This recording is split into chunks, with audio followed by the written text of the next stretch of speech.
Le Seigneur veut faire de nous un peuple sanctifié, un peuple qui est préparé pour lui et qui est vraiment, réellement séparé pour lui. Or, chers amis, je suis tout à fait sûr que les disciples du Seigneur sont toutes dans ce sens. C'est une chose redoutable et vous pouvez ne pas apprécier que ce soit de cette manière-là, mais un jour ou l'autre, si vous réalisez ce que cela implique, vous y viendrez. C'est une chose terrible pour le Seigneur de ne pas nous discipliner.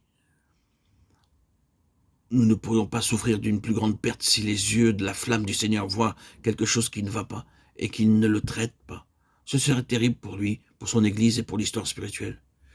Le Seigneur doit nous discipliner et tôt ou tard, il le fera. Vous pouvez penser que c'est un mot très solennel. Pourquoi cela? Eh bien, je pense que c'est pour cette raison. Et je peux vous dire qu'il ne s'agit pas simplement d'un sujet en étude pour l'heure, mais d'un lourd et profond fardeau. Pensez à ceci. Le Seigneur veut avancer, il souhaite porter son témoignage plus loin. Il désire réaliser une chose nouvelle, il veut faire progresser son peuple.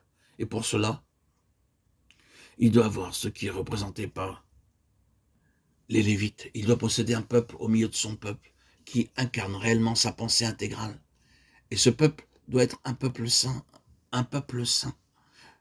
Les mots suivants sont très forts. Il s'assira comme celui qui affine, un affineur, qui affine de l'or et de l'argent. Un affineur. L'image a souvent été utilisée, vous le savez, en relation avec ces mots, comme un affineur d'or et d'argent qui chauffe et chauffe le métal sous le creuset et le regarde jusqu'à ce que les scories soient consumées et qu'il puisse voir son propre visage se refléter dessus et dire alors c'est bon, c'est fini. N'est-ce pas précisément ce que le Seigneur ferait? Les feux, pourquoi? Les jugements, dans quel but?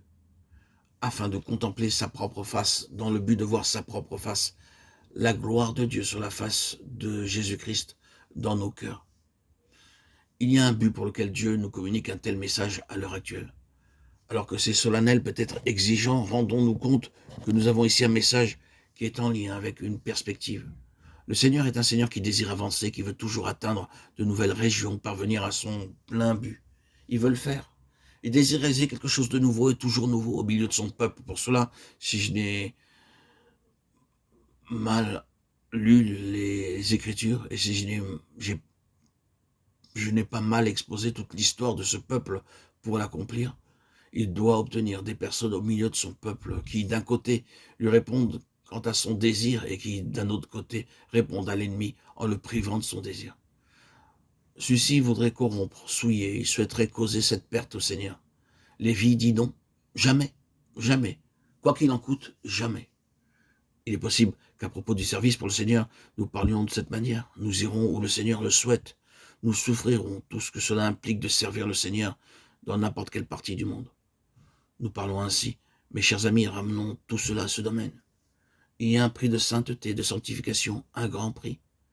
Et c'est dans la sainteté, dans la sanctification que le service repose et demeure, non pas dans les œuvres, ni dans les voyages, les réunions, mais en sainteté de vie. Tel est le noyau et le cœur du service pour le Seigneur. Un jour ou l'autre, il vous conduira là, tôt ou tard, il vous y amènera. Il est possible que vous avanciez durant un temps, mais vous parviendrez à une crise terrible. Le Seigneur voit ce qui n'est pas saint, mais encore une fois, c'est un message positif et non négatif. Le Seigneur voudrait nous dire quelque chose à nous qui sommes rassemblés, à nous qui nous réunissons le dimanche, ou aujourd'hui même, vous qui m'écoutez. Il souhaite continuer. Il désire avancer. Chers auditeurs, auditrices, le Seigneur veut réaliser des choses, car c'est ainsi qu'il est. Mais même le Seigneur est tenu par les Lévites. Ce qui est clair, mes chers amis, c'est que dès lors qu'une nouvelle phase doit être entamée, les Lévites doivent entrer dans leurs conditions et dans leur position devant le Seigneur. Chers amis, auditeurs, auditrices, bien-aimés, que le Seigneur fasse de nous de vrais Lévites capables de le servir.